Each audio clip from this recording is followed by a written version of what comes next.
मैं सुभाष और आपके अपने चैनल इकोनॉमिक्स गुरुजी में एक बार फिर से स्वागत है। पिछले वीडियो में हमने स्टार्ट किया था कि जब उपभोक्ता एक वस्तु का उपभोग कर रहा है तो उस स्थिति में उपयोगिता विश्लेषण के दृष्टिकोण से संतुलन की क्या दशा होगी, क्या स्थितियां होगी, कैसे वो संतुलन में होगा। इस वीडियो में हम आगे बढ़ेंगे और देखेंगे कि जब उपभोक्ता एक से अधिक वस्तुओं का उपभोग कर रहा है, अर्थात दो या दो से अधिक वस्तुओं का उपभोग कर रहा है, तो उपभोक्ता के लिए संतुलन की दशाएं कौन कौन सी होगी, कौन सा नियम इसके पीछे कार्य करता है और कैसे हम उदाहरण की सहायता से, तालिकाओं की सहायता से उसको हम आसानी से समझ सकते हैं। तो आई होप आप इस वीडियो में लास्ट तक बने रहेंगे ताकि एग्जाम में भी इससे रिलेटेड बहुत सारे क्वेश्चन इंपॉर्टेंट पूछे जाते हैं, आपको समझ में आ सके टॉपिक और आप अच्छे से परफॉर्म कर पाएँ। इससे पहले कि हम आगे बढ़ें और अभी तक आपने लास्ट वीडियोस को नहीं देखा है इस चैप्टर से रिलेटेड, तो उन वीडियोस के लिंक मैं इस वीडियो के डिस्क्रिप्शन में मेंशन कर रहा हूँ ताकि आप उन वीडियोस को पहले देखें, समझें, जो बेसिक टर्म्स हैं, जो अवधारणाएं वो आप समझेंगे, तभी आप इस वीडियो में आगे जब हम बढ़ेंगे आपको जो भी अवधारणा है वो अच्छे से समझ में आ पाएगी।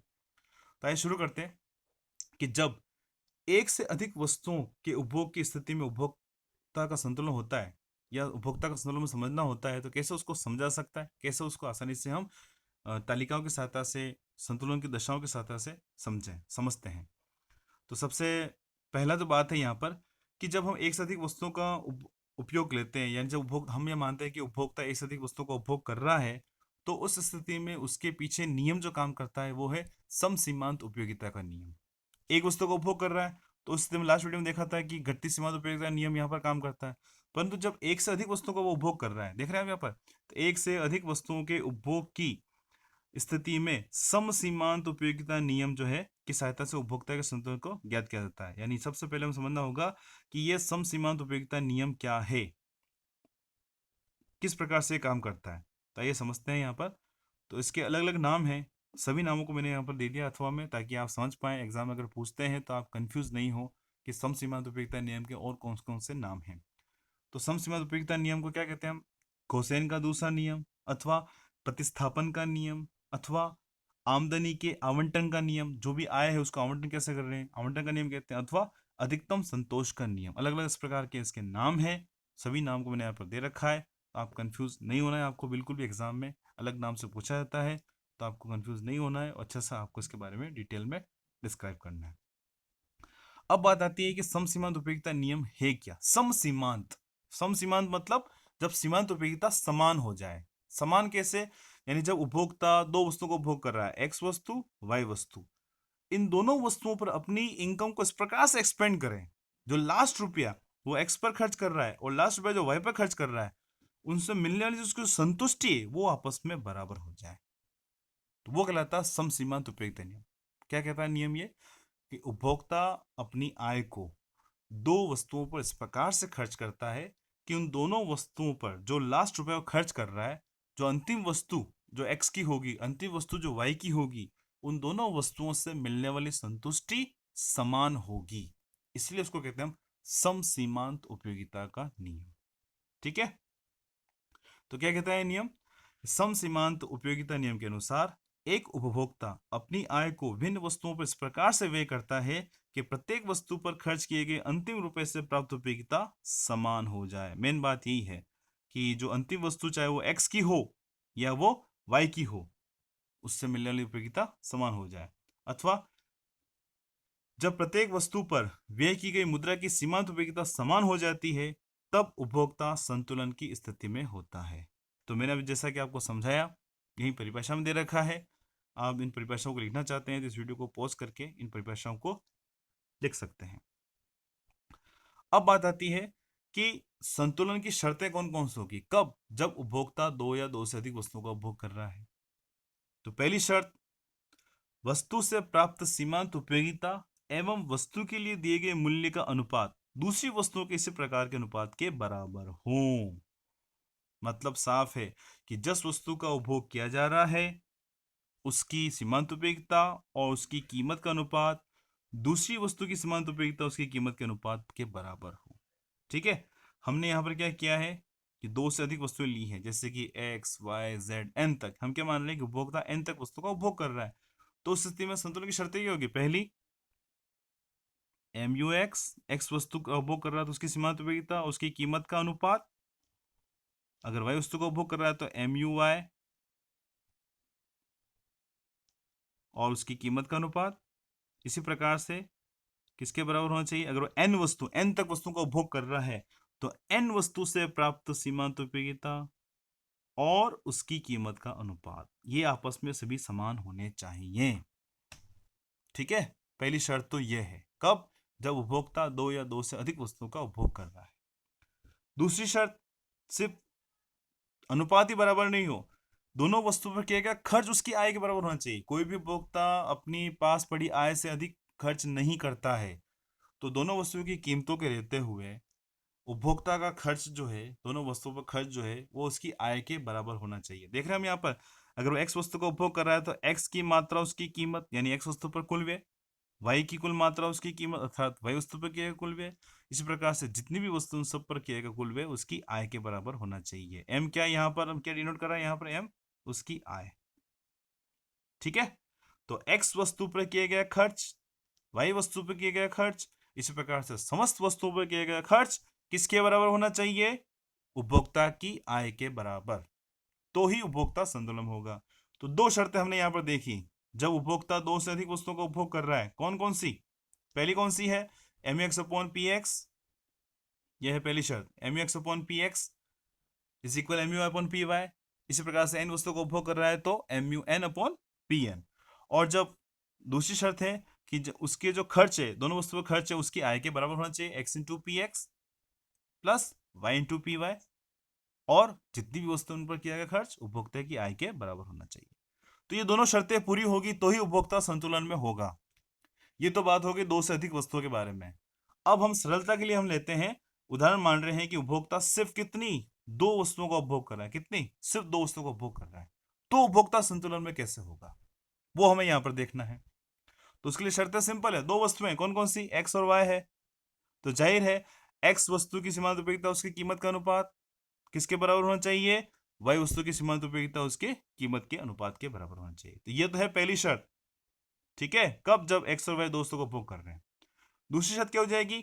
एक्स वस्तु पे किया गया खर्च और वाई वस्तु पे किया गया खर्च दोनों आपस में किसके बराबर होना चाहिए? उपभोक्ता की आय के बराबर। अभी मैंने आपको बताया ये उपभोक्ता की आय के बराबर होना चाहिए। ओके, तो ये दोनों शर्तें जब आपस में फुलफिल हो जाएगी, बराबर हो जाएगी, तो उपभोक्ता उस स्थिति में संतुलन में होगा। तो इसको समझने के लिए हमने यहाँ पे एक टेबल बनाई है। ये टेबल आपके सामने है। ठीक है, 2 वस्तुएं लिए, कौन कौन सी? केले और सेब। कहां पर है? टेबल की हेडिंग में, केले और सेब। केले की कीमत दे रखी है 30 रुपये प्रति किलोग्राम। एप्पल सेब की कीमत दे रखी है 90 रुपया प्रति किलोग्राम। यानी और यहाँ पर दे रखा आपके कि जो सीमांत उपयोगिता है केले की, ये सीमांत उपयोगिता है केले की लगातार घटती जा रही है। पहले 385 थी, फिर 355 हुई, फिर 300 हुई, फिर 270 हुई। इसी प्रकार से एप्पल सेब की भी सीमांत उपयोगिता लगातार घटती जा रही है। ये क्यों हो रहा है? घटती सीमांत उपयोगिता नियम के कारण। और ये नियम आपने नहीं समझा है तो इसका लिंक जो है मैं चैप्टर के इस वीडियो के डिस्क्रिप्शन मेंशन कर रहा हूँ। मैंने पहले ही बोला था, पहले आप उसको अच्छे से समझिए। तो जैसे जैसे किलोग्राम में एप्पल और बनाना मतलब केले और सेब का उपभोग बढ़ता जा रहा है, तो केलों की सीमांत उपयोगिता भी लगातार घटती जा रही है और सेब की सीमांत उपयोगिता भी लगातार घटती जा रही है। ये टेबल अपने सामने है और दोनों वस्तुओं की कीमतें भी अपने सामने है, 30 रुपये और 90 रुपये। अब बात आती है संतुलन की शर्तें। संतुलन की पहली शर्त कौन सी थी? मैं आपको और बता देता हूँ, M U X upon P X. मतलब ये तो हो गया बनाना, एप्पल, सॉरी केले। और दूसरी शर्त हो गई यहाँ पर एम यू वाई, वाई वस्तु कौन सी होगी यहाँ पर? सेब, पी वाई। ये दोनों रेशो बराबर होने चाहिए। इसका मतलब हमें M U X upon P X चाहिए और साथ साथ M U Y upon P Y चाहिए। दोनों बराबर होने चाहिए। ये देखने के लिए क्या है, M X upon P X ये जो रेशो है वो हमें पता होना चाहिए, साथ साथ M U Y upon P Y ये रेशो क्या है वो हमें पता होना जरूरी है। तो ये पहले हम फाइंड करेंगे। इसको फाइंड करने क्या करना है? सिंपल है कि हम 385 क्यों लिया है? क्योंकि ये एम यू एक्स है, एक्स वस्तु की सीमांत उपयोगिता, और 30 रुपया है एक्स वस्तु की कीमत, केले की कीमत। तो इस प्रकार से हमने अब इसको डिवाइड किया तो क्या आ जाएगा? 385 अपॉन 30 किया तो सबसे पहले हमें मिलेगा यहाँ पर 12.8। ठीक है, उसी प्रकार से 355/30, 355 तो एक्स वस्तु की सीमांत उपयोगिता और 30 है उसकी कीमत, इसको हमने डिवाइड किया तो ये हो जाएगा 11.8। फिर और आगे बढ़ेंगे 300/10, तो ये हो जाएगा 10। फिर 270/30, 8.3। फिर 200/30, 6.6। फिर 185/30, तो ये हो जाएगा आपके 6.1।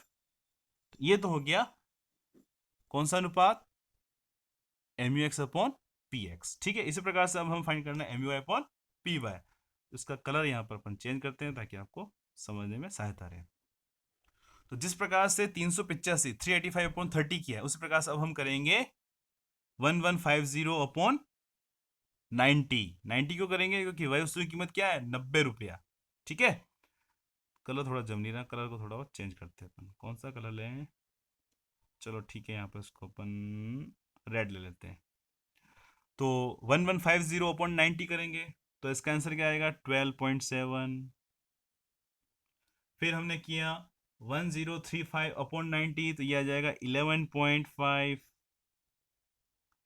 फिर 985/90 किया तो 10.9। फिर 900/90 किया तो क्या आ जाएगा, 10। फिर उसके बाद 840/90 कर रहे हैं तो ये हो जाएगा 9.3। फिर 730 में 90 का भाग देंगे तो ये हो जाएगा 8.11। तो हमें M U X upon P X भी मिल चुका है, M U Y upon P Y भी मिल चुका है। तो अब हम देख रहे हैं कि स्थितियां कहाँ बराबर है, M U X upon P X और M U Y upon P Y दोनों कहाँ बराबर है। यानी जब उपभोक्ता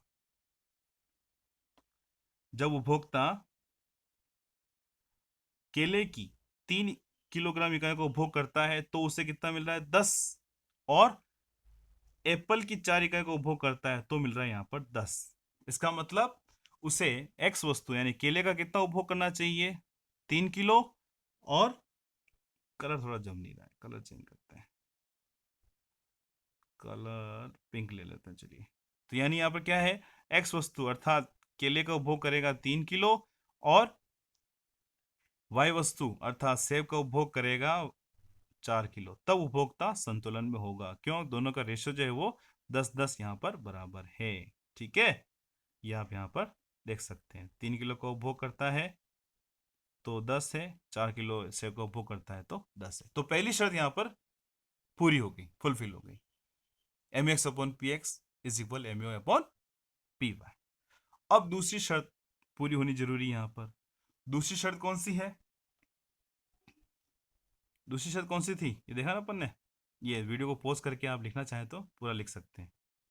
ठीक है, ये जो शर्त है पहली शर्त यहाँ पर उसकी पूरी हो चुकी है, M U X upon M U X upon P Y is equal M U upon P Y. ठीक है, 300/30 बराबर 90/90, 10-10 हो जाएगा, बराबर हो जाएगा।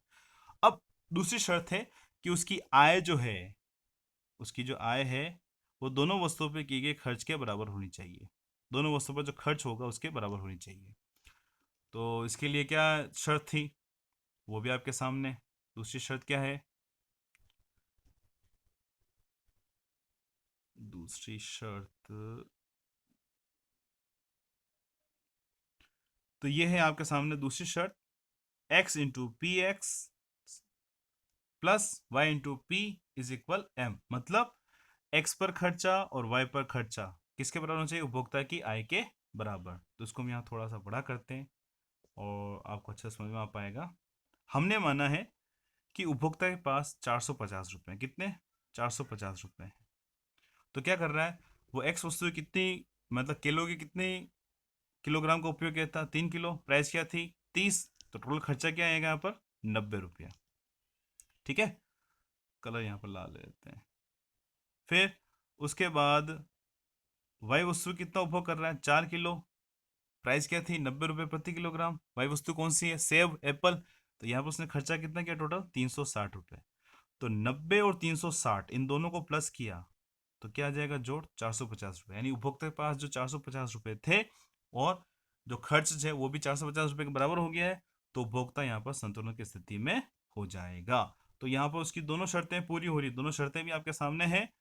एक तो पहली वाली शर्त M X upon P X is equal M U upon P Y, ठीक है, ये बराबर हो गया था। और साथ साथ उपभोक्ता की आय और दोनों वस्तुएं किया गया खर्च, ये भी आपस में बराबर हो चुका है। तो इस प्रकार से हम उपभोक्ता के संतुलन को उपयोगिता विश्लेषण की दृष्टि से एक से अधिक वस्तु अर्थात दो से अधिक वस्तुएं या दो वस्तुओं के संदर्भ में आसानी से समझ सकते हैं। इसके पीछे कौन सा नियम काम कर रहा है? एक वस्तु में कौन सा नियम काम कर रहा था? सम सीमा सॉरी घटती सीमांत उपयोगिता का नियम। और दो या दो से अधिक वस्तुओं के उपभोग के संदर्भ में कौन सा नियम काम करेगा? कमेंट बॉक्स में कमेंट करके बताइएगा अगर आपने वीडियो पूरा देखा है, अच्छा समझ में आया है तो।